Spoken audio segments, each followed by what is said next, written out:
Donc, bonjour à tous. Euh, on a encore des personnes qui se connectent petit à petit, mais on va pouvoir démarrer doucement ce webinaire sur la restauration des écosystèmes naturels. Donc, je le disais en préambule, nous, notre cœur de métier, c'est la restauration des écosystèmes qu'on fait financer principalement par des entreprises, mais aussi des particuliers qui contribuent à nos projets. Et on avait aujourd'hui à cœur de vous partager ce qu'on fait concrètement sur le terrain. Donc, on est trois intervenants. On va se présenter juste après. Mais donc, effectivement, on travaille tous les trois chez Écoterie. Et notre cœur de métier, c'est de protéger, restaurer et gérer durablement des écosystèmes naturels. Et c'est ce qu'on appelle des solutions fondées sur la nature.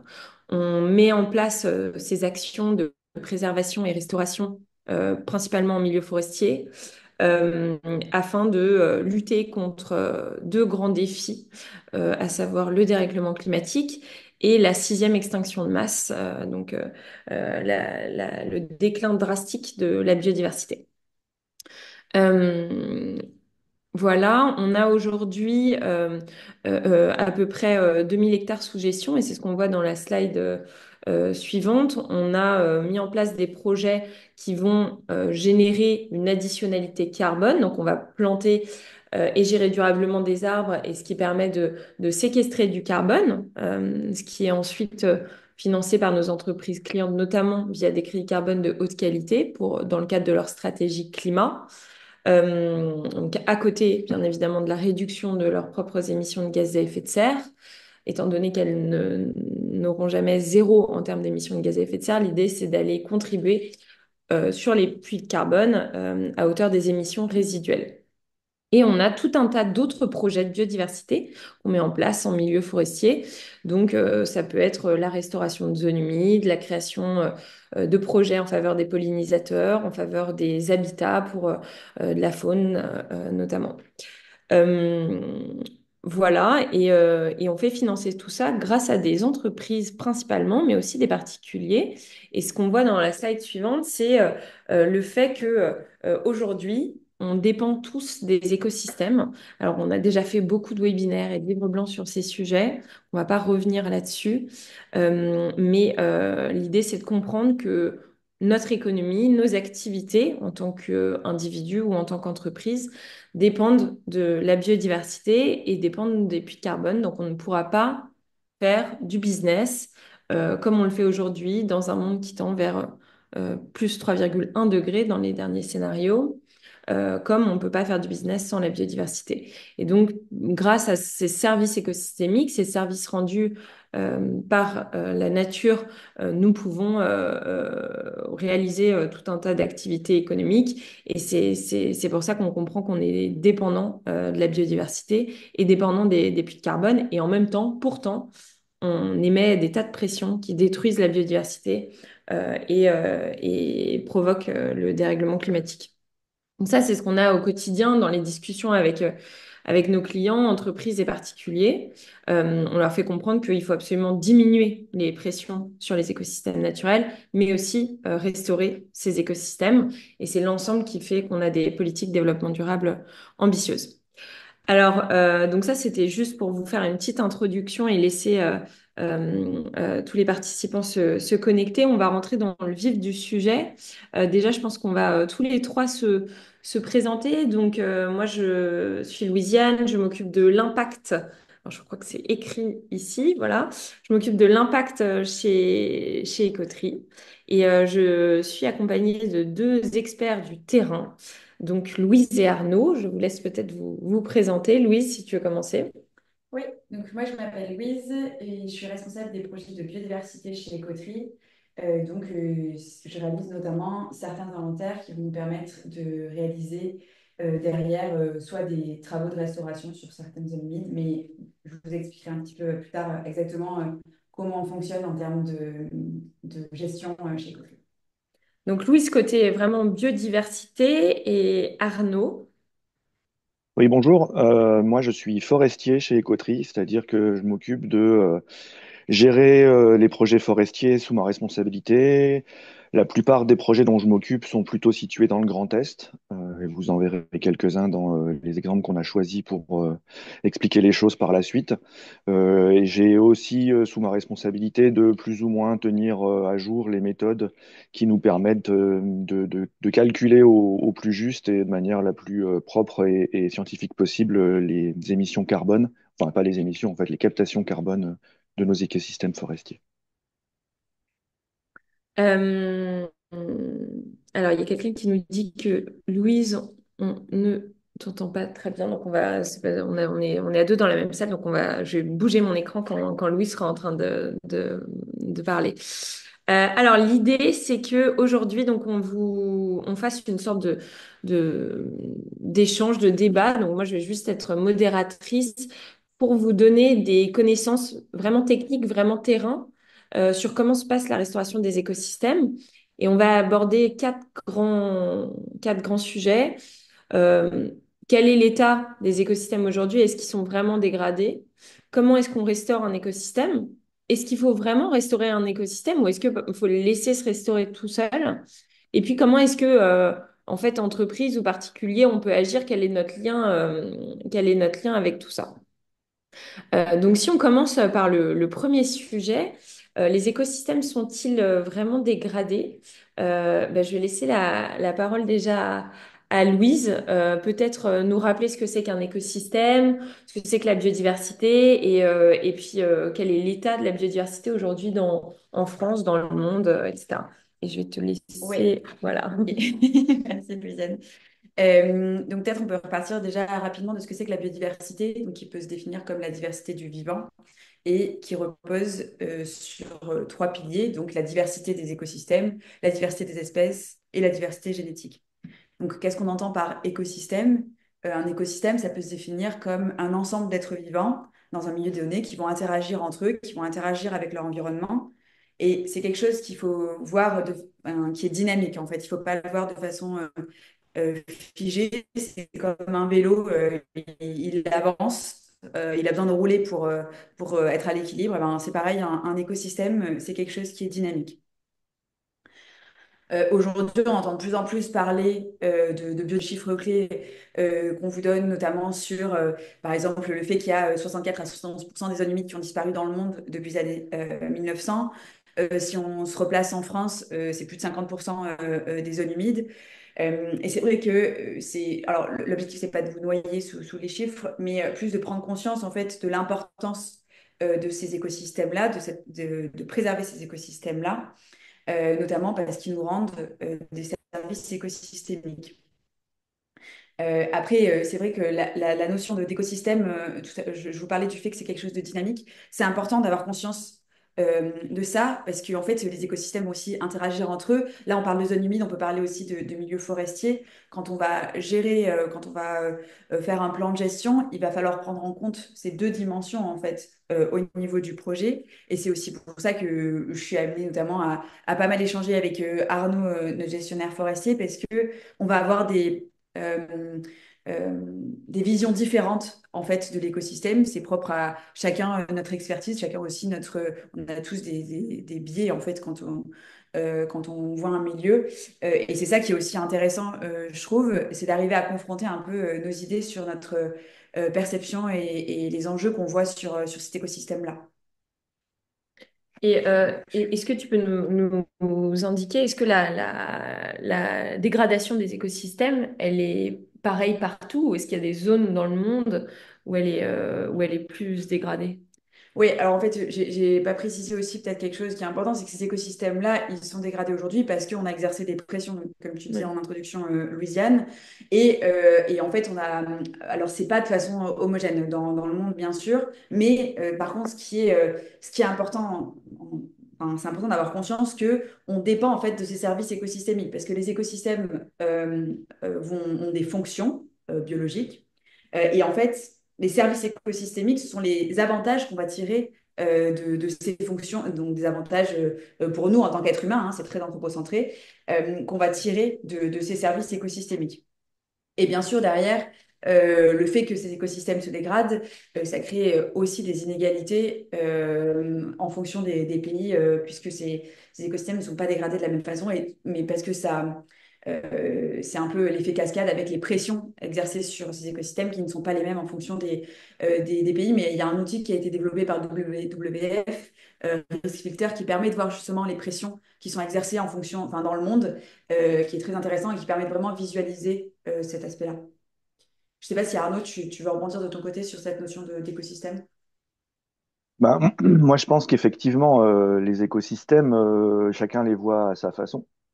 Du coup, l'aspect de dégradation, ça dépend aussi de ça. Comme tu le disais tout à l'heure, quand on est ensemble sur le terrain, tu vois des choses parce que tu as ton expertise et ta façon de voir, et moi, je vois d'autres choses. Et si on amenait une troisième personne, il verrait autre chose aussi. Moi, en tant que gestionnaire forestier, ce qui m'importe, c'est la santé de l'écosystème, mais aussi le fait qu'on peut tirer de cette forêt un bien économique, donc notamment issu des produits bois. Et si on fait venir quelqu'un qui est plutôt, par exemple, un prof d'écologie forestière, lui, il va s'intéresser plus aux différentes interactions entre, par exemple, le sol, les arbres, les différents animaux, insectes, etc. Et donc, il faut bien se rendre compte que voilà, c'est très difficile de définir ce qu'est un écosystème, qu'il soit forestier ou quelconque écosystème naturel. Ça dépend énormément de notre perception personnelle. Par contre, ce sur quoi on peut effectivement tous être d'accord, c'est que toutes ces différentes visions, toutes ces différentes vues sur les écosystèmes, elles existent en parallèle et elles apportent leur lot de contraintes sur l'écosystème, mais elles dépendent les unes des autres. Alors, est-ce que les écosystèmes sont vraiment dégradés pour essayer de répondre un peu à la question? Je vous ai mis là trois photos que j'ai prises dans les forêts dont je m'occupe. Sur celle de gauche, on voit quelque chose que certaines personnes diraient oh, bah ça, c'est pas une forêt, c'est un champ d'arbres, ils sont tous bien alignés, machin, pas beau, c'est finalement un peu dégradé. De mon point de vue de forestier, j'ai des contraintes économiques qui font que c'est plus facile de récolter et de manager des arbres qui sont bien alignés que d'autres. Et on pourrait se dire, effectivement, on a une perte de diversité. Alors oui, effectivement, les oiseaux ne peuvent pas voler là-dedans. Mais la forêt du centre, je l'ai prise exactement au même endroit. Donc on voit bien que du point de vue, par exemple, de la fonge, il n'y a aucun problème. Pour eux, ça leur va très très bien d'avoir des arbres qui soient alignés ou qui soient pas alignés, ça leur fait ni chaud ni froid. Et de la même façon, à côté, on a une grenouille. Alors, Louise va pas me contredire sur le fait qu'on est très content, nous, quand on voit des grenouilles, parce que ça indique pas mal de choses sur le milieu. Si j'avais pris cette photo d'un peu plus loin, on aurait vu que cette grenouille, elle n'est pas du tout dans une mare, mais elle est plutôt dans un passage de tracteur. Le tracteur est passé, a créé une ornière, l'ornière s'est remplie d'eau, et au final, la grenouille, eh ben, c'est là qu'elle vit. Alors oui, effectivement, le tracteur, en passant, il a dégradé les choses. Pour autant, est-ce que du point de vue de la grenouille, c'est dégradé? J'en suis pas si sûr. Et Arnaud, juste, je me permets de te poser une question pour rebondir sur ce que tu disais. Tu évoques que toi, ce que tu vas regarder notamment en tant que forestier, c'est la valeur économique aussi du bois. Donc, en fait, donc le bois qu'on peut tirer de cette forêt, qu'on peut réutiliser pour créer du mobilier, relocaliser la filière bois en France, etc. Mais je te pose une question, c'est est-ce que finalement, couper du bois, c'est pas dégrader les écosystèmes? Ouais, non. Voilà, non mais c'est Euh, une question non, non, mais volontaire à ton action, et c'est intéressant d'y non, non, mais répondre. c'est une question qui est très intéressante parce qu'on voit souvent des gens qui nous disent, mais en fait, laissez la forêt tranquille, ne la coupez pas. Il y a plein d'autres fonctions qu'elle peut nous apporter. On peut ramasser des baies, des champignons, on peut aller se promener, elle purifie l'air, l'eau, etc. Mais la production de bois, de tout temps, on l'a utilisée comme matériau dont la ressource est renouvelable. On a la chance qu'effectivement, elle soit renouvelable. C'est-à-dire que lorsqu'on extrait du bois de la forêt, il va repousser. Donc, on a réellement un impact enfin, cet éco-service, ce service écosystémique, Il n'est pas comme les énergies fossiles, par exemple, où une fois qu'on l'a retiré, il n'est plus là. Donc ça, c'est un avantage qu'on peut prendre. Est-ce que ça dégrade la forêt de venir rechercher du bois? J'ai envie de dire, ça dépend. Ben, ça dépend toujours, hein. Ça dépend principalement de la façon dont on va effectuer les prélèvements et comment on va ensuite travailler notre forêt. Mais sur ces deux images que j'ai mises par la suite, la première, c'est réellement un champ d'arbres. C'est-à-dire que, on peut difficilement prendre ça pour une forêt. Donc là, le but, effectivement, dans une situation comme celle-là, c'est produire de la matière organique, de la biomasse pour faire, je ne sais pas. Oui, absolument. C'est une plantation et pas une forêt. C'est ce que je suis en train de dire. Euh, mais pour autant, ça reste de la production de biomasse. La photo de gauche, il y a pas mal de forestiers qui vont vous dire qu'elle n'est pas terrible parce que c'est pas bien rangé, tous les arbres ont le même âge, c'est pas propre par terre ou j'en sais rien. Et pourtant, au final, si on sortait ces arbres pour faire du bois industrie ou du bois énergie, que là, très clairement, on est devant un taillis qui ne pourra pas nous fournir du bois d'œuvre, on a quand même quelques services écosystémiques qui nous sont rendus et qui sont appréciables. Lequel des deux est plus naturel? Probablement celui de droite. Lequel des deux est dégradé? Bah, ça va dépendre de ce qui s'est passé avant et où est-ce qu'on veut les amener. Et donc, nous, la photo de droite, c'est celle sur laquelle on est intervenu à Monceau-sur-Dordogne. Et celle de gauche, elle a lieu où? Celle de gauche, c'est une plantation de Polonia qui n'est pas du tout sur un terrain qui nous appartient. Mais j'ai été récemment amené à faire une étude pour essayer de voir un peu si et ou comment on pouvait valoriser ce genre d'arbre, notamment en essayant de construire des tables de production et se rendre compte réellement sur le terrain si c'est un arbre aussi magique que les médias veulent bien nous le faire croire. Donc effectivement, je suis d'accord avec le commentaire de la personne qui l'a mise par le chat. C'est clairement une plantation. Mais pour moi, il n'y a pas de compétition entre cette photo de gauche et cette photo de droite, parce que la photo de gauche, ça n'est pas un écosystème forestier. Ça, c'est plus en compétition, par exemple, avec une peuplerée comme on peut en voir en France, qu'avec une forêt comme on a sur la droite. Et donc, pour revenir sur cette histoire de naturalité, cette photo-là, je l'ai prise à la frontière entre la France et l'Espagne, dirigée vers l'Espagne, parce que je la trouvais jolie. Mais en fait, ça pose la question de bah, cet écosystème-là, est-ce qu'il est dégradé? Est-ce qu'il est pauvre? Est-ce qu'il est riche? Encore une fois, ça dépend de l'œil de celui qui le regarde.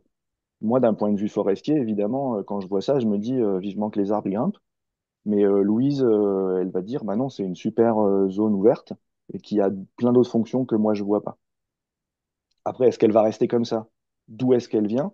Je pense que la vraie question, on n'est pas capable d'y répondre, nous, parce qu'on a une durée de vie qui est la nôtre de, je sais pas, à la louche 70-80 ans, et c'est clairement pas sur ce genre de constantes temporelles sur lesquelles on peut réfléchir.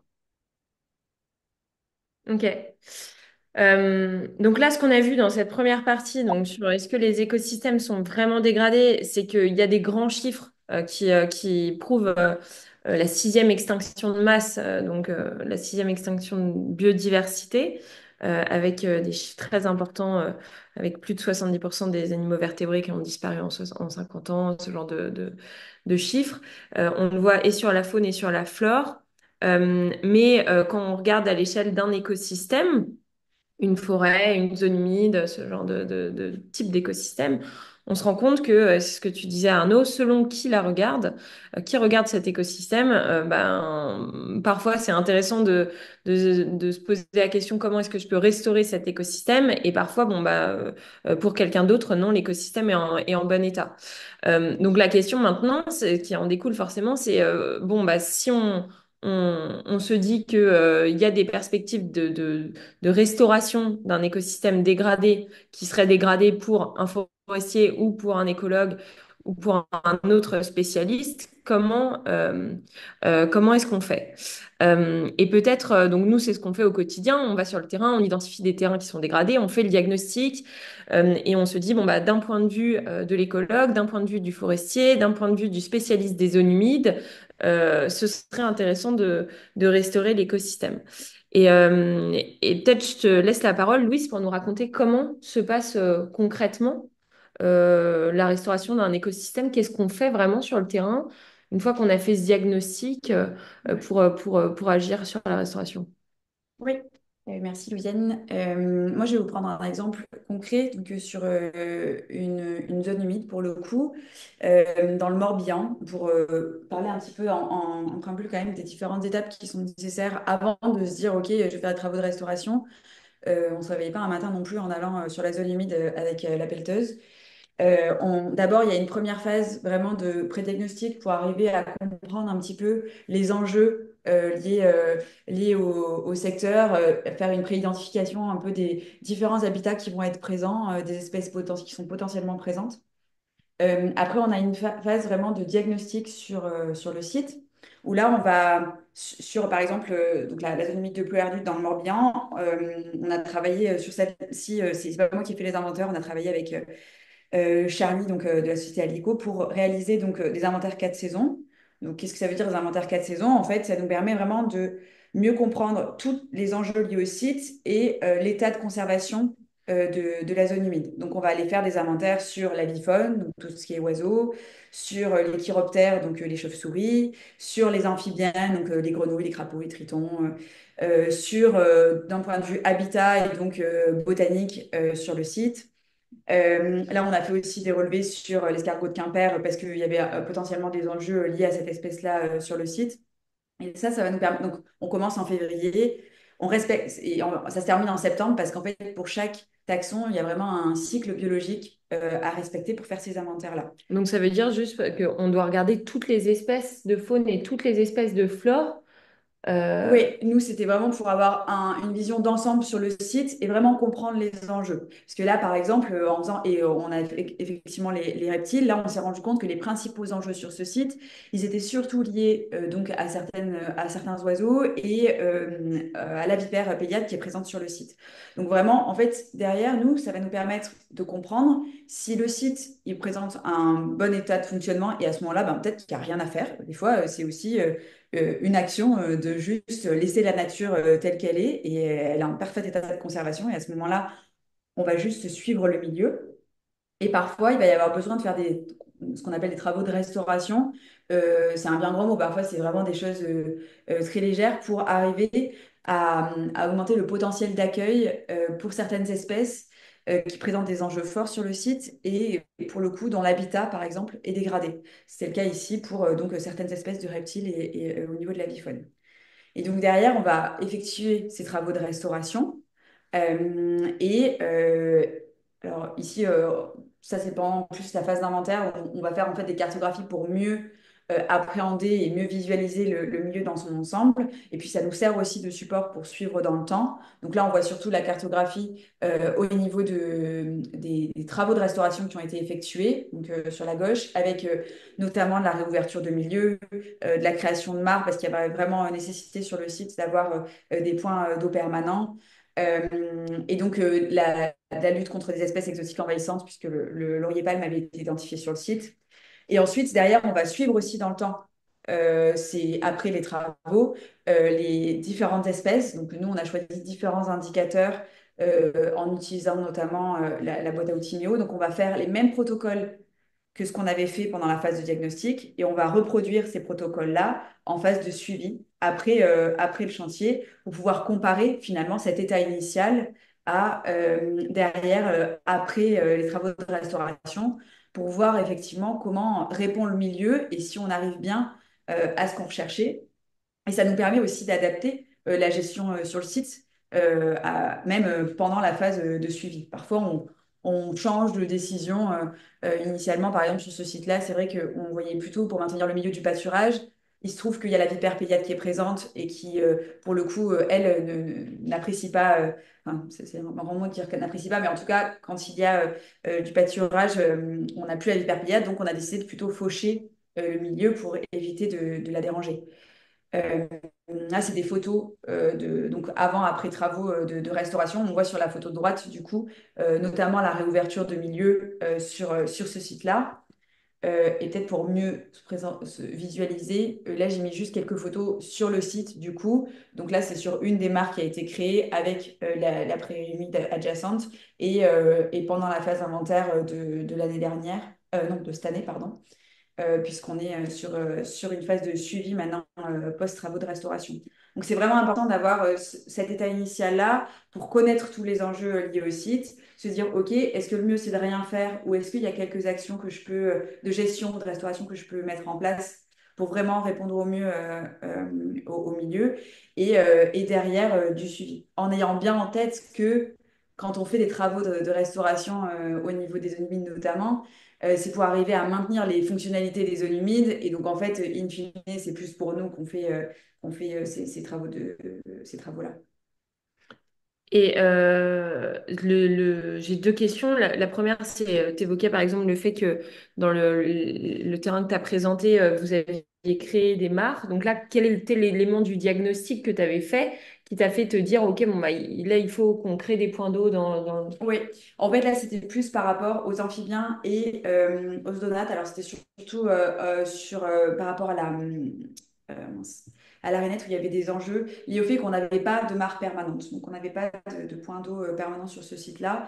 Et donc, via le diagnostic sur les amphibiens et les odonates, c'était un point important d'arriver à avoir des points d'eau permanents. Et le fait d'avoir créé en fait ces mares, c'est plus pour avoir un réseau de marques fonctionnelles sur le site. Et alors, au bout de combien de temps on voit réapparaître des rainettes, du coup, si c'était ça Ah le bah, sujet? peut-être qu'on verra jamais. Enfin là, en l'occurrence, elles sont présentes sur le site, donc c'était plus pour vraiment maintenir Ouais. un milieu qui était opportun pour elles. Mais en fait, des fois, quand on fait des travaux de restauration, c'est vrai qu'on voit jamais, enfin, on voit des fois pas en fait les espèces pour lesquelles on a fait ces travaux Oui, revenir. on fait tout pour, mais c'est possible que ça Exactement. revienne pas. C'est aussi pour ça que c'est important d'avoir cette entrée fonctionnalité pendant la phase de diagnostic pour au-delà de l'entrée espèce, habitat, de comprendre vraiment comment fonctionne le milieu et plus de rétablir les fonctionnalités du milieu plutôt que de viser les espèces qui, Ouais. ben, malheureusement, parfois ne... Donc vraiment, pour toi, l'objectif, c'est recréer toutes les conditions pour qu'il y ait les habitats et la ressource alimentaire pour les espèces. Oui, et que, ouais. Arnaud, pour toi, comment se restaure un écosystème forestier, du coup? Bah, je, je pense qu'avant de se dire est-ce qu'on restaure réellement l'écosystème, je pense qu'il faut remettre un peu les choses dans le temps. Et je vais vous raconter un peu l'histoire de ce qu'on a fait avec Louise euh, sur la forêt du Syndicat dans les Vosges. Donc on a acheté cette petite forêt qui fait 5-6 hectares il y a 3 ans. Et on l'a acheté à la suite d'une coupe rase qui a été effectuée parce que, il y avait une il y avait un peuplement des épicéas dessus qui s'est fait manger par les scolytes. Et donc les précédents propriétaires ont tout coupé, récupéré ce qu'ils pouvaient récupérer en termes de rendement financier. Et nous, on a racheté ça. Alors on pourrait se dire, ben, si on veut restaurer et ou reboiser, parce que j'ai bien vu passer la question de quelqu'un sur le fil de questions. Qu'est-ce qu'on fait? Est-ce que restaurer, ça veut dire remettre une forêt à cet endroit-là?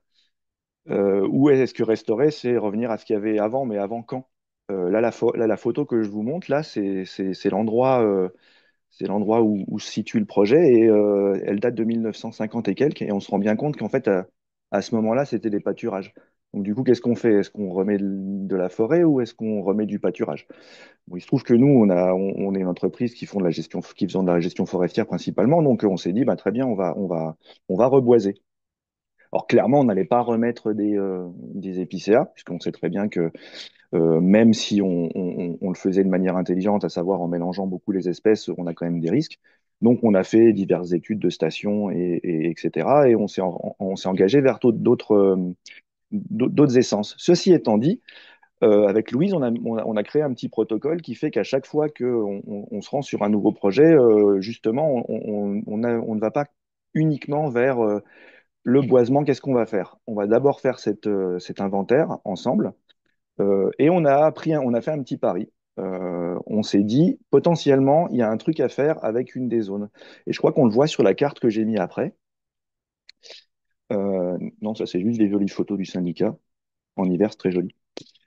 Sur cette carte, on voit que il y a les zones qui sont hachurées vers le haut de la carte, qui sont les zones qui ont été coupées à blanc à la suite des scolites et qui vont être replantées. Il y a les zones qui sont hachurées en vert un peu plus foncé et qui, elles, représentent la forêt qui est encore sur pied, hein. C'est un mélange de sapins et d'épicéas qu'on va essayer de mener en futée irrégulière. Et on voit un truc bleu là. Alors, ce truc bleu, c'est un ruisseau permanent. Et il y a une zone un peu au-dessus de ce ruisseau sur la droite où il n'y a rien. Et quand on y est allé avec Louise, on s'est aperçu que finalement, on s'enfonçait pas mal là-dedans. Et on s'est dit potentiellement, il y aurait peut-être quelque chose à faire. On est dans une zone où il y a des tourbières. Et est-ce qu'il n'y en aurait pas une ici? Donc, on a pris la décision ensemble de faire le pari, de se dire que si on retirait ces arbres qui étaient à cet endroit-là, parce qu'il restait des épicéas qui n'étaient pas encore très secs, on pouvait finalement arrêter la pompe des épicéas et voir si on pouvait agir sur ce milieu et restaurer quelque chose qui potentiellement pourrait être une tourbière. Alors Arnaud, bon, tu peux nous rappeler ce que c'est qu'une tourbière, s'il te plaît? oui, bien sûr. Une tourbière, c'est un milieu humide dans lequel la matière organique ne se décompose pas parce qu'elle est entièrement submergée la plupart de son temps et donc elle est en anaérobie et donc elle se décompose pas et elle s'entasse. Et du coup, le problème des tourbières, c'est que lorsqu'elles s'assèchent, cette matière qui ne s'était pas décomposée se met à se décomposer.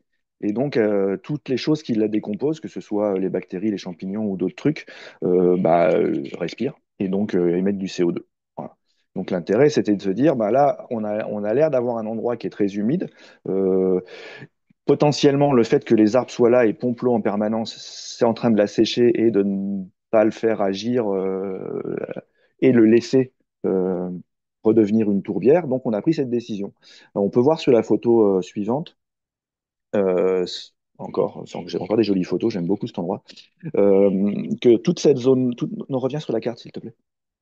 Toute cette zone bleue là, on a décidé de la préserver complètement. C'est-à-dire que d'une part, il n'y a pas du tout d'exploitation forestière qui va être faite là. Il y a un buffer qui a été créé, une zone tampon qui a été créée autour du ruisseau, qui d'ailleurs continue sur la gauche, hein. La partie bleue qui est un peu au-dessus de celle qui est sur le dessus, c'est là où on a retiré tous les épicéas, qui étaient assez jeunes et pas tous très secs. Et ce que vous voyez aussi en la ligne bleue avec les points, ce sont des points de sondage qu'on fait pour essayer de voir si effectivement ça a un impact sur la zone et sur la nappe phréatique qui est en dessous. Donc, si tu peux passer à la photo suivante, ça c'était l'état de cet endroit avant. Donc on voit bien les croix jaunes sur les arbres, c'est ceux qu'on a décidé de faire partir. Et ensuite, la photo suivante, c'est une fois que les engins sont passés. Alors moi, j'avais imposé des choses assez strictes aux exploitants. Il y avait une limite que j'avais mise, au-delà de laquelle ils n'avaient pas le droit d'aller. Donc il a fallu réfléchir, et là on en revient effectivement à cette question de comment restaurer l'écosystème, quelles sont les actions sur le terrain. Il y a des fois, il faut faire des choix, et ça peut avoir des impacts, notamment économiques, assez forts. Là, très clairement, on n'a pas fait de bénéfice sur le bois qu'on a sorti de cette zone, et j'ai même dû faire couper une zone ailleurs pour que l'exploitant accepte de venir, que ce soit rentable pour lui. Parce que, au lieu de venir avec des engins normaux, il est venu avec des engins un peu différents. Il a travaillé différemment pour ne pas aller sur cette zone et ne pas tasser le sol parce que ça aurait eu un impact vraiment très, très dommageable sur ce qu'on voulait faire. Est-ce qu'on a réussi à restaurer cette tourbière? Très honnêtement, j'en sais rien. Pour l'instant, on fait les suivis, on regarde. On a de la chance, il pleut pas mal dans les Vosges, mais on pourra dire si c'est un pari qui va avoir enfin, si c'est un pari qu'on aura gagné ou pas, peut-être dans 10, 15, 20 ans, on ne sait pas.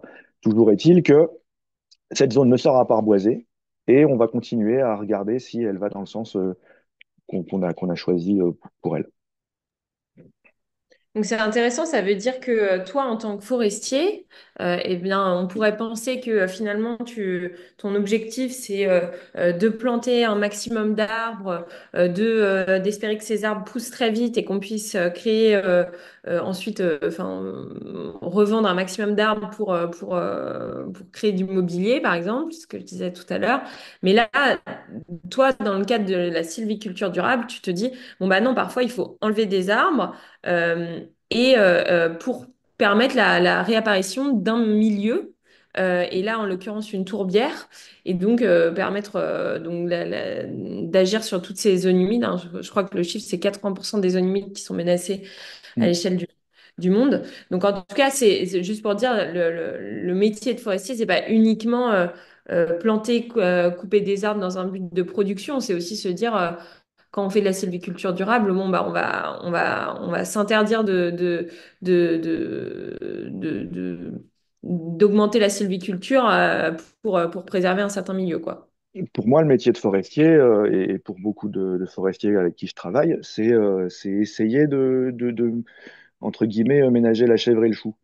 C'est-à-dire que moi, lorsque j'arrive sur un projet, j'essaye de vraiment de penser entre guillemets à le maximum, pas à tout parce que j'y arriverai jamais, mais au maximum de choses. Donc il y a cet aspect effectivement production de bois.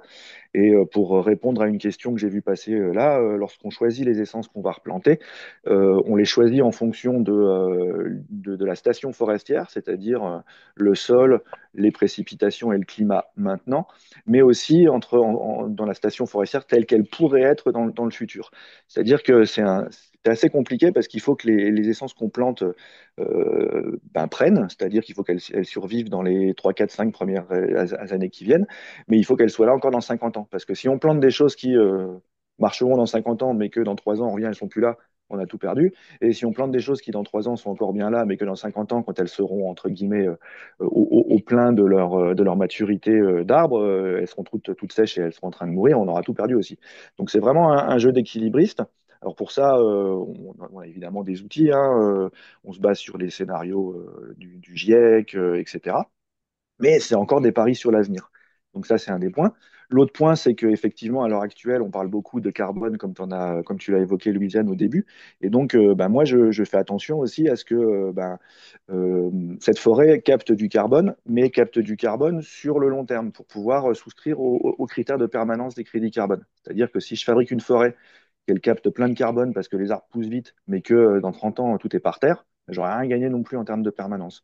Donc, de temps en temps, je prends des décisions qui ne sont pas productivistes, mais qui sont à viser de ce que les Mm. gens appellent beaucoup la résilience, alors que en fait, c'est pas vraiment de la résilience dont on parle, mais c'est plus de la résistance et de la robustesse, de manière à avoir un écosystème qui se tient sur le long terme. Voilà. Et oui, effectivement, il y a des sacrifices à faire. Garder, par exemple, des îlots où on va avoir des essences qui ne sont pas les essences qui nous intéressent en tant que bois d'œuvre, mais qui vont participer à une diversité, qu'elle soit d'essence, de fonctions dans l'écosystème. C'est des choses auxquelles on pense en permanence. Ouais. Et on n'a pas du tout Ok. on n'a pas du tout une vision mono service de la forêt quand on travaille dessus en tant que forestier. Et donc forcément, maintenant qu'on voit les différentes possibilités, enfin, il y a plein de façons, mais donc là, on a donné quelques exemples de restauration d'écosystèmes. On se demande quand même, bon, bah, est-ce que cette tourbière, par exemple, elle n'aurait pas pu réapparaître toute seule? Et donc, est-ce qu'il faut être dans une politique vraiment de toujours intervenir, ou est-ce que parfois on ne peut pas laisser la nature reprendre ses droits elle-même? Quels sont les avantages et inconvénients des deux? Est-ce que Louise, tu peux Oui. nous donner des informations là-dessus? Là-dessus, je pense qu'on va encore se baser sur des nouveaux exemples du coup sur là-dessus, mais en fait ça revient un peu à cette importance d'abord de diagnostic initial en fait. Est-ce que vraiment il y a une nécessité d'intervenir parce que parfois la meilleure des choses à faire c'est de ne rien faire. Mais c'est un équilibre à trouver et c'est vrai que c'est là aussi où c'est important de confronter ces idées parce qu'on n'aura pas forcément les mêmes objectifs avec Arnaud et c'est là où ça devient riche et où on arrive à prendre un maximum de fonctions en considération et un maximum d'enjeux. Donc, c'est pas systématiquement nécessaire d'intervenir. Il y a des fois où il y a des zones même forestières ou même des zones humides, hein, je dis ça, mais où on met en place notamment des îlots de sénescence, où on va préserver certains arbres à habitat. Il y a C'est quoi des, juste un îlot de sénescence, si tu peux nous- c'est du coup un îlot de sénescence, on va le définir sur différents critères. Donc, c'est une zone forestière où on va identifier des enjeux qui sont présents, notamment avec des vieux bois, potentiellement. Donc, si je prends l'exemple de Monceau-sur-Dordogne, c'est un site sur lequel on a décidé de délimiter donc, la zone de l'îlot de sénescence, donc une forêt qu'on va laisser en libre évolution, sur lesquels on a effectué des inventaires, notamment sur les insectes saproxyliques. Donc, c'est des insectes qui ont besoin au moins une fois dans leur cycle de vie du bois mort en décomposition. Et il se trouve qu'il y a des espèces rares présentes dans cette forêt-là qui sont à fort enjeu dans le secteur. Donc, une des mesures pour préserver ces espèces-là, ça va être de laisser justement ces îlots de bois mort en décomposition. Alors, ça ne veut pas dire qu'on ne laisse pas de bois mort dans la forêt, hein. Attention. Mais en fait, c'est plus d'arriver à trouver cet équilibre entre gestion et justement laisser faire la nature, ce qui nous rendra même service dans la gestion, en fait, finalement.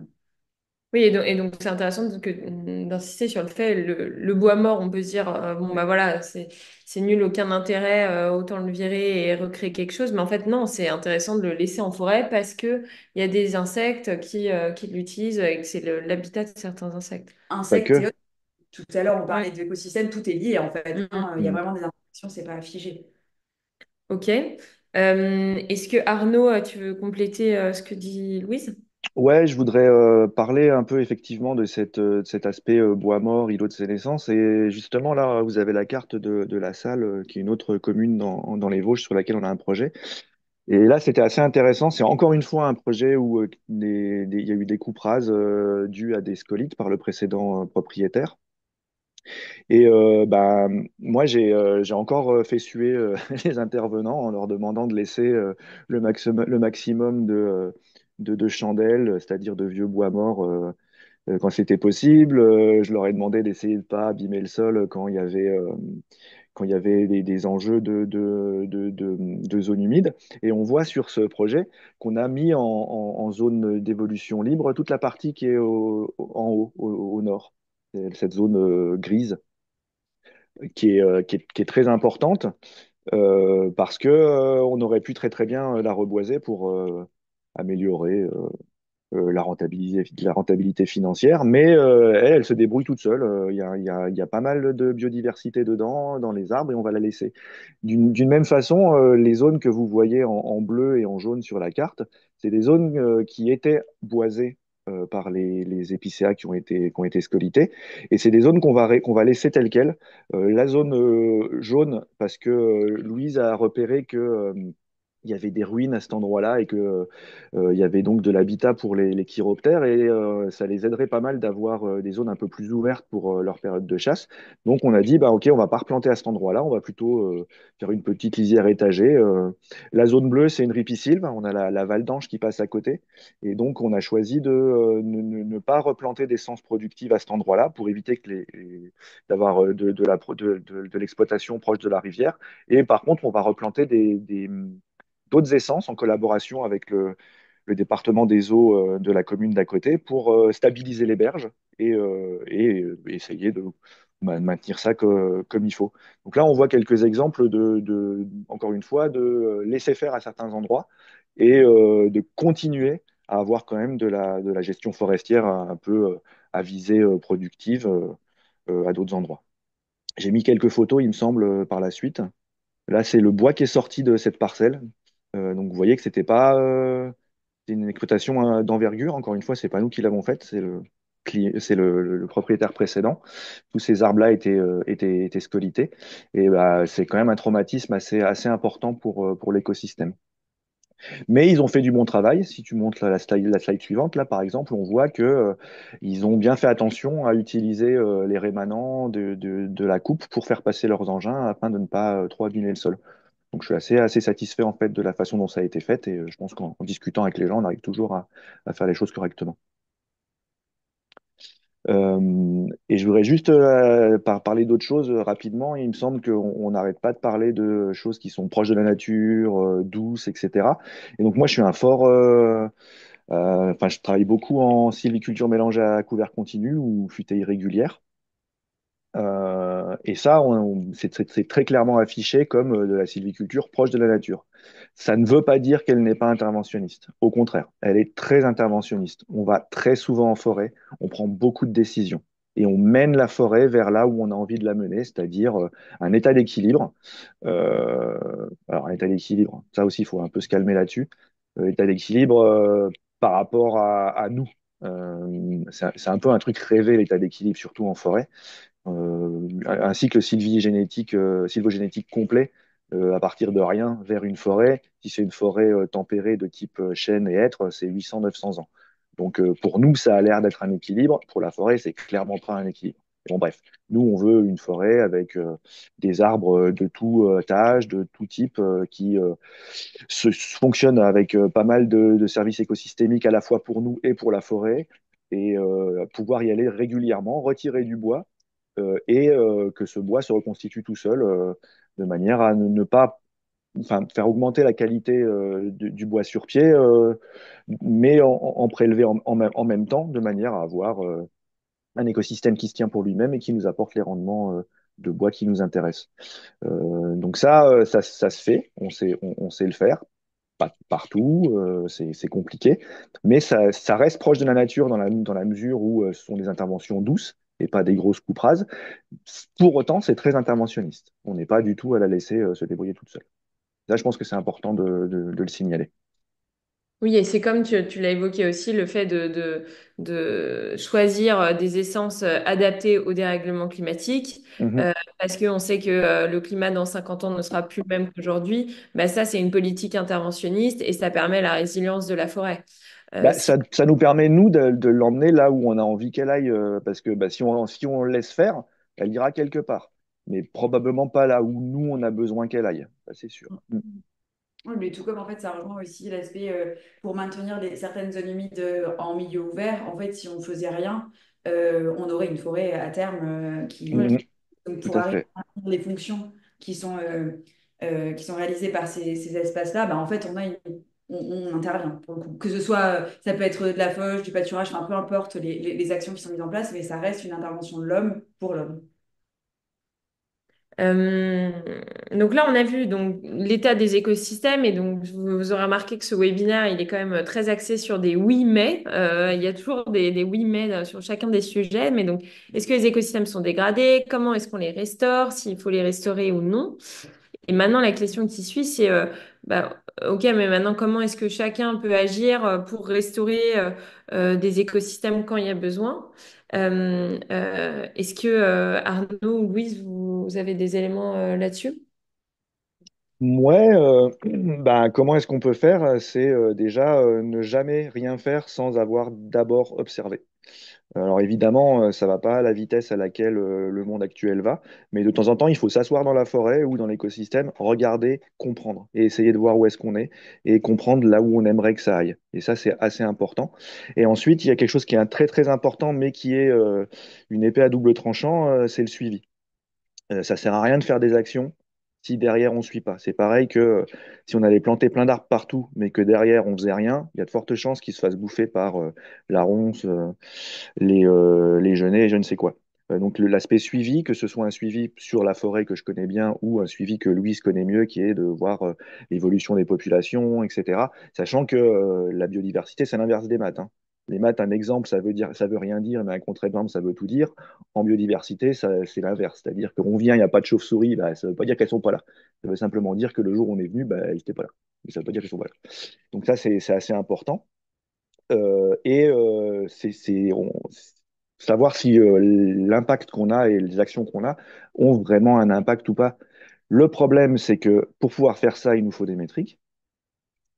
Et ces métriques, c'est un peu le problème du monde actuel, qui est drivé par les Key Performance Indicators, les fameux KPI. Et il y a la loi de Goodhart qui dit que finalement, lorsqu'une métrique devient un objectif, elle cesse d'être une bonne métrique. C'est-à-dire que si on ne manage ces choses-là que parce qu'on a les objectifs figés qu'on veut atteindre, au final, je pense très sérieusement qu'on fait fausse route. Donc, oui, c'est bien de faire des suivis, c'est capital et important, mais il ne faut pas rester prisonnier de ça, et surtout, il faut laisser le temps au temps. Vous êtes encore en mute. Pour rebondir là-dessus, c'est vrai qu'une métrique n'est pas suffisante, surtout en fonction de l'objectif qu'on y met derrière et de ce qu'on veut faire dire en fait à cette métrique finalement. Je sais que j'ai assisté à une conférence la semaine dernière d'un enseignant d'AgroParisTech qui prenait l'écosystème forestier en exemple et qui disait, bon, bah, si on prend la photosynthèse, donc qui est à, moi si je me trompe pardon, mais en termes de rendement, on est à peu près à 0,8% C'est ça, dans le meilleur des cas. dans le meilleur des cas. Si on prend juste la performance de la photosynthèse comme métrique et qu'on ne regarde pas tous les autres co-bénéfices qu'il y a autour, c'est pas, c'est pas foufou Donc, quand ça même. donne pas envie d'y aller. Non, Hein, il vaut mieux mettre des panneaux photovoltaïques qui sont à 30%. ouais, exactement. Mais par contre, si on prend vraiment l'ensemble, tous les co-bénéfices que ça va générer, là, à ce moment-là, on se dit, OK, c'est effectivement fondamental d'y aller. Mm, mm. Et je vais faire le lien du coup avec ce que nous, on fait chez Écoterie. Et on va prendre vos questions juste après. Nous, ce qu'on mène aujourd'hui sur le terrain, c'est donc la restauration des écosystèmes dégradés. C'est grâce à la contribution d'entreprises et de particuliers. Et on mène ces actions aujourd'hui sur nos propres terrains, mais aussi sur le terrain des entreprises. Si elles ont un terrain ou si elles souhaitent en acquérir un, on les accompagne là-dessus. Ça leur permet de financer ou d'avoir sur leur propre terrain des crédits carbone pour les entreprises qui sont engagées donc, dans des stratégies climat. Donc nous, quand on mène un projet de plantation et de gestion durable d'arbres, ça permet de générer des crédits carbone qu'elles revendiquent ensuite en parallèle de la diminution de leur impact. Elles peuvent aussi soutenir des projets de biodiversité. Ça peut être la restauration de la zone humide, la plantation d'une haie spécifique pour les pollinisateurs, la mise en place d'habitats pour les amphibiens ou les chauves-souris. Et on a aussi créé un fonds pour la biodiversité comporte tout un tas de projets. Donc une pluralité de projets. C'est aussi possible de décider d'un montant. Ok, bon, bah, aujourd'hui, cette année, on va donner tant pour la restauration des écosystèmes au sens large en France. Donc, on a voilà, ces possibilités de contribuer à la restauration de la biodiversité via une offre spécifique ou via un fonds.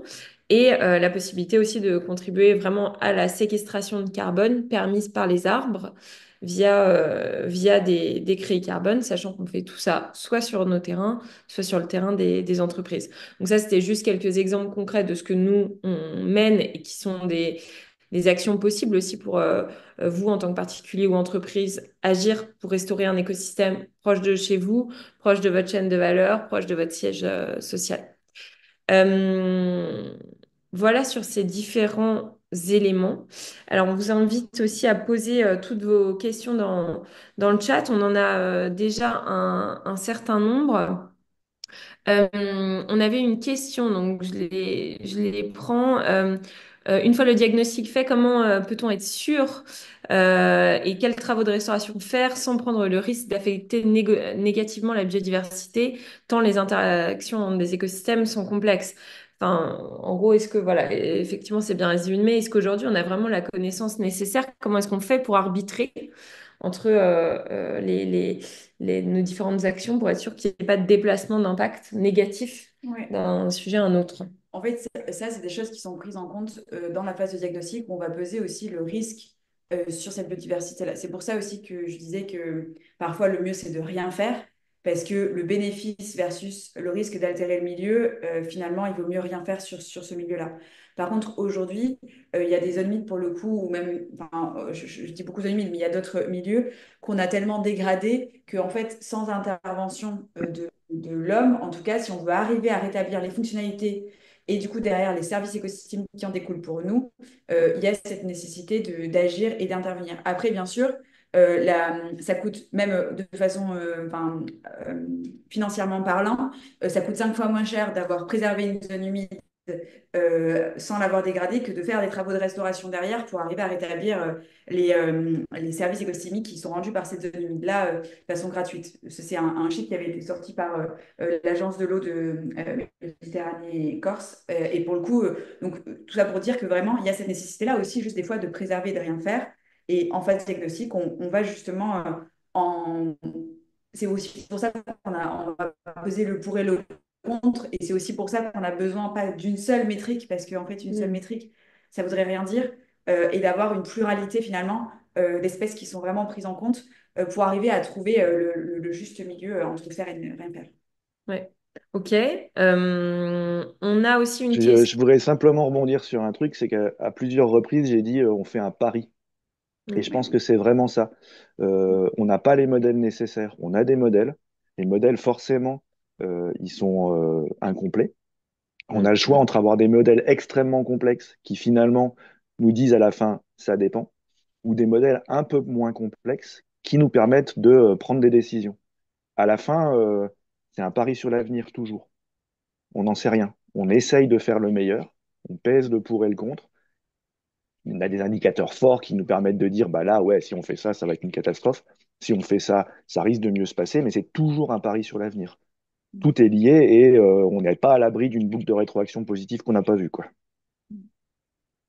Et Arnaud, on a aussi une question de la part de Damien qui nous demande quelle est la différence entre ce qu'on mène et les travaux menés par les conservatoires d'espaces naturels ou plus largement même les services publics. Euh, je pense que dans l'optique générale, tous les gens, ONF, CNE, nous, d'autres entreprises, on a tous à cœur le bien de la forêt. Euh, la différence, elle vient évidemment des financements, d'où vient l'argent, où va l'argent, comme dirait Henri Cartier-Bresson. Euh, Nous, on est réellement une entreprise et on a besoin de financement pour travailler. Et voilà, c'est notre cœur de métier de travailler comme ça. On fait les choses le mieux qu'on peut, mais si on n'a pas d'argent, on ne peut pas le faire. Et, Je connais l'ONF, on connaît très bien les problématiques qu'ils ont en ce moment. Avant, ils avaient des financements de l'État qui venaient comme ça. Maintenant, on leur demande d'être autosuffisants financièrement. Du coup, ils s'en rendent, enfin, voilà, ils ont les mêmes problèmes qu'une entreprise de gestion forestière standard, avec modulo le fait qu'ils ont en plus tout le public qui rentre dans leur forêt. Donc, s'ils laissent trop traîner du bois mort par terre pour revenir là-dessus, on leur dit que c'est pas propre. Nous, on n'a pas trop ce problème. Mais je pense que dans l'ensemble, on fait le même travail. Enfin, au moins nous qui avons à cœur de faire les choses en acceptant des pertes de rentabilité pour avoir une vision à plus long terme. C'est sûr que par rapport à une entreprise qui ferait de la coupe rase en permanence pour récolter les bénéfices à court terme d'essence qui pousse vite, on n'a pas la même optique, ça c'est sûr. et peut-être juste pour compléter, notre principale différence, c'est aussi que nous, on intervient sur des terrains détenus par des propriétaires privés. Et donc 75% de Bah, la... les nôtres ou des gens, des propriétaires privés, oui, tout à fait. Voilà, voilà. Donc aujourd'hui, 75% de la forêt en France, elle est détenue par des propriétaires privés. Et le reste est détenu par l'ONF et géré par l'ONF. Et Mhm. donc, nous, voilà, on veut agir sur les 75% sur lesquels il y a besoin de mener des actions de restauration. Et je tiens à préciser aussi que voilà, on est propriétaire à l'heure actuelle d'environ 1400 hectares, il me semble. Donc Ouais. on est aussi propriétaire forestier. Donc on n'est pas à aller donner des conseils à droite à gauche. On le fait aussi hein, si on nous le demande, mais on travaille sur nos terrains propres. C'est-à-dire que c'est notre métier de faire de la gestion forestière sur nos terrains. Alors, on avait une question aussi suite aux pluies. Les arbres de la forêt de Nouic sont-ils tous plantés suite aux pluies intenses depuis novembre 2023? Comment est-ce qu'on gère les épisodes de pluie? On attend. La plantation a commencé à Nouic. C'est Clément Bourrel, notre forestier limousin, qui s'occupe de ça. Et bah, ouais, on avait prévu de planter l'année dernière. On n'a pas pu. On a planté cette année. C'est comme ça. Très clair. Est-ce qu'on utilise des techniques pour mesurer les indicateurs avant-après restauration, notamment des technologies type ADN environnemental, IA? Peut-être Louise, tu peux donner quelques exemples de ce qu'on a mené pour l'instant? Oui, alors sur tout ce qui est inventaire faune flore, on va vraiment, ça va être pas via justement ADN environnemental, c'est vraiment des passages sur le terrain avec écologues du coup pour réaliser ces inventaires-là en respectant certains protocoles précis qui ont été créés soit par l'OFB, soit par d'autres entités comme par exemple le Muséum d'histoire naturelle pour le programme Stock EPS sur la faune. Donc là-dessus, on va plutôt faire des passages avec des écologues. Et sur l'aspect ADN environnemental, on a utilisé, on l'a fait une fois, mais plus lié du coup à du pollen. En fait, c'est de l'extraction d'ADN sur le pollen qui était récolté par les abeilles. Et là, c'était plus pour avoir une connaissance des différentes espèces qui étaient utiles à l'alimentation du coup de ces pollinisateurs-là et voir si tout au long de la saison, une, euh, on avait une ressource alimentaire qui était pérenne en fait, à partir du mois de mars jusqu'au d'octobre, et s'il y avait présence d'espèces exotiques envahissantes. Mais sinon, au-delà de ça, on n'utilise pas d'ADN environnemental.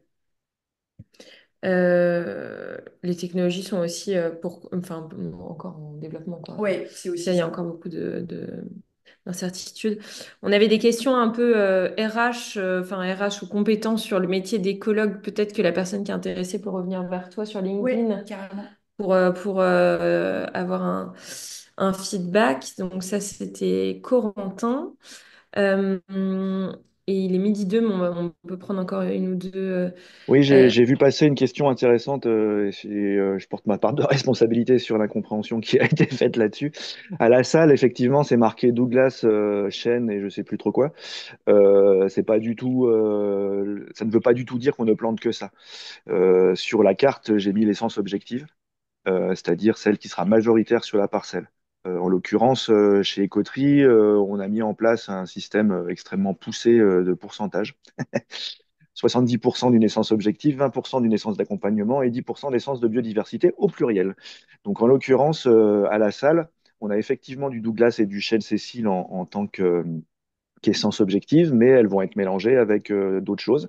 Certaines, ça va être des choses qui sont euh, à visée purement biodiversitaire, non, biodiversité, pardon, notamment des fruitiers, des choses qui permettent d'apporter de la nourriture aux oiseaux.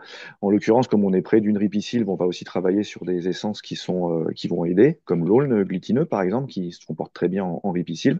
Et puis, on va prendre aussi, on a regardé ce qu'il y avait et ce qui poussait naturellement, et on va soit l'aider à pousser, soit le conserver. Donc, il y aura du bouleau, quelques érables et des choses comme ça.